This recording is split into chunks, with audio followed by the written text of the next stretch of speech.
Halo teman-teman Masak Mas, apa kabar kalian semuanya? Saya harap kalian selalu diberikan kesehatan ya. Jangan lupa untuk terus mendukung Masak Mas dengan subscribe dan like channel ini ya, supaya saya bisa lebih bersemangat untuk membuat konten-konten yang menarik. Pada kesempatan kali ini, saya akan membahas mengenai SMK Usaha Layanan Wisata. Mulai dari mata pelajaran, prospek kerja, hingga rekomendasi jurusan kuliah yang berkaitan dengan usaha layanan wisata. SMK Usaha Layanan Wisata belajar apa saja ya? Habis lulus kerja apa ya? Lalu bisa tidak ya lanjut kuliah?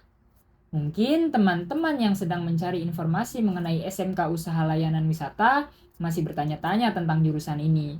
Oleh karenanya, saya akan menjelaskan sekilas mengenai jurusan ini. Apa itu jurusan usaha layanan wisata? Konsentrasi keahlian usaha layanan wisata akan mempelajari kegiatan yang bersifat komersial, yang mengatur, menyediakan, dan menyelenggarakan pelayanan bagi seseorang, sekelompok orang, yang melakukan perjalanan dengan tujuan utamanya yaitu berwisata.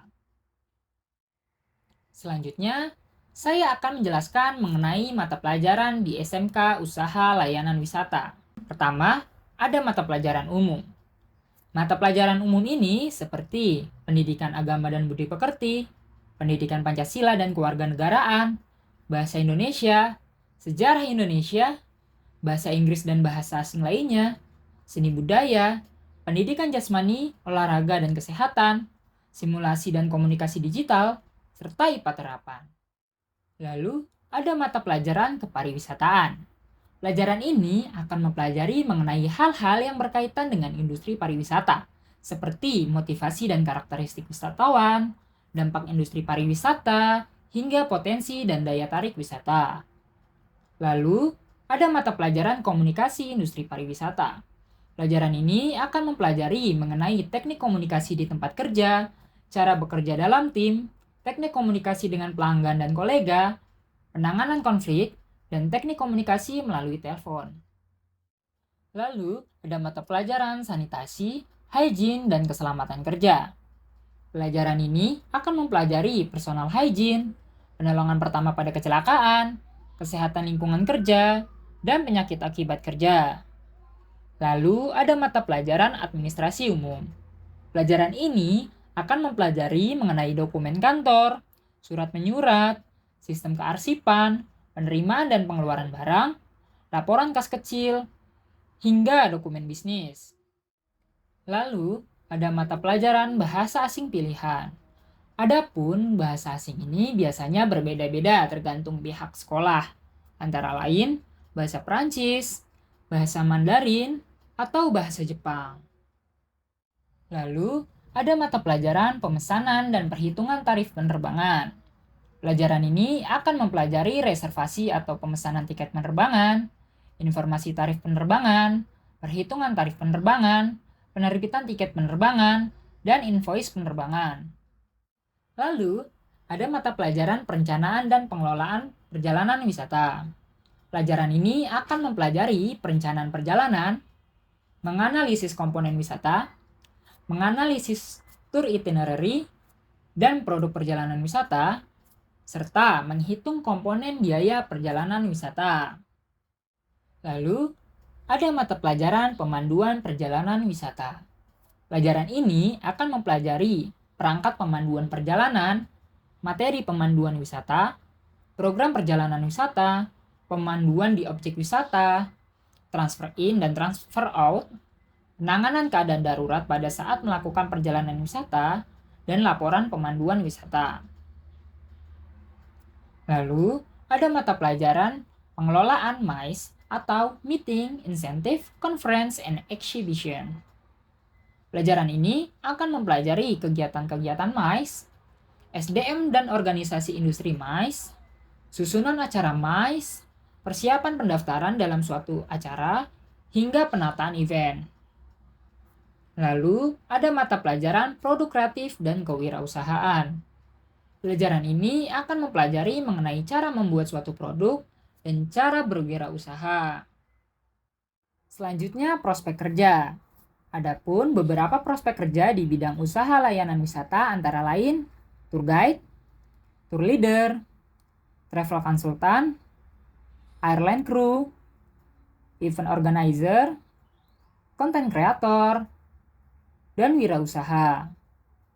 Teman-teman juga tidak perlu khawatir saat lulus dari SMK Usaha Layanan Wisata.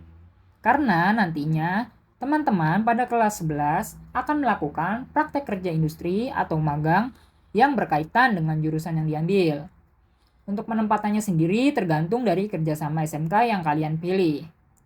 Untuk jurusan usaha layanan wisata sendiri biasanya akan ditempatkan magang di travel agent, museum, ataupun objek wisata lainnya. Untuk teman-teman yang berada di Jakarta, berikut SMK Usaha Layanan Wisata Negeri yang ada di Jakarta. Untuk wilayah Jakarta Utara, terdapat di SMK Negeri 33. Untuk wilayah Jakarta Barat, terdapat di SMK Negeri 9, SMK Negeri 13, SMK Negeri 60, dan SMK Negeri 73. Untuk wilayah Jakarta Pusat, terdapat di SMK Negeri 27. Untuk wilayah di Jakarta Selatan, terdapat di SMK Negeri 8, SMK Negeri 15, dan SMK Negeri 57.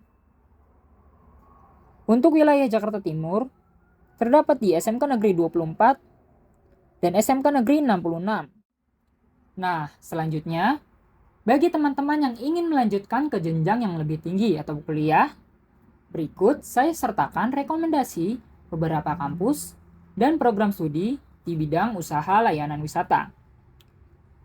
Ada di Universitas Indonesia, Universitas Gadjah Mada, Universitas Negeri Jakarta, Universitas Pendidikan Indonesia, Universitas Udayana, Politeknik Pariwisata Bali, Politeknik Pariwisata NHI Bandung, Politeknik Pariwisata Palembang, Politeknik Pariwisata Medan, Politeknik Pariwisata Makassar, Politeknik Pariwisata Lombok, Politeknik Sahid, Institut Pariwisata Trisakti, dan Sekolah Tinggi Pariwisata AMTA. Mungkin sekian penjelasan yang dapat saya sampaikan mengenai SMK Usaha Layanan Wisata. Saya harap penjelasan tersebut dapat membantu memberi gambaran untuk teman-teman yang sedang mencari informasi mengenai SMK Usaha Layanan Wisata. Terima kasih telah menyaksikan video ini. Sampai jumpa di video lainnya. See you teman-teman.